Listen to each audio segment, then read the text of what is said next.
Alors bonjour à tous, très heureux de vous retrouver en ce début d'année. Je voudrais avant tout vous souhaiter mes meilleurs vœux pour vous, vos proches, vos familles, tous ceux qui vous sont chers. Je voudrais vous souhaiter quelque chose d'important pour moi et pour tous ceux que je représente.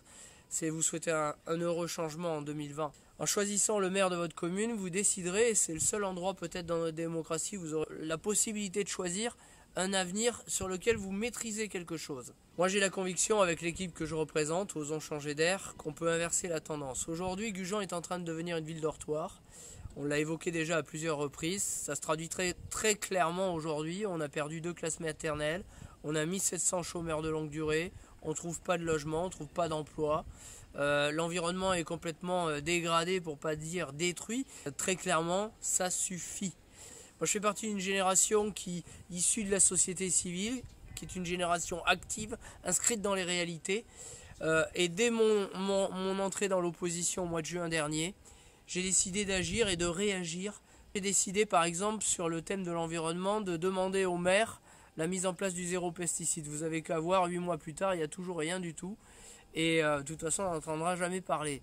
Deuxième chose, au mois de novembre, je me suis opposé à une décision que j'ai trouvée choquante, où en fait on a subventionné un écran géant pour l'hippodrome du Béquet à la Teste, un écran de 200 000 euros pour lequel on a subventionné 120 000 euros. En clair, l'équivalent du salaire d'un ouvrier pendant 9 ans pour faire quoi? Pour faire mumuse. Je suis désolé, c'est pas ma vision du monde, c'est pas ma conviction. L'intérêt général ne doit pas servir des intérêts privés. Dernière chose, et c'est pas neutre, le conseil municipal, le conseil communautaire. Là, je me suis opposé aux 2 budgets. Et contrairement à ce que dit Madame le maire, où elle se vante d'une cogestion miraculeuse, où tout le monde s'entend dans le meilleur des mondes possible, eh bien, je suis un de ces élus qui est sorti de la majorité et qui a dit non à ce budget de 100 millions d'euros, qui est juste choquant puisqu'on va faire monter la fiscalité de 900 euros à 1600 euros par habitant.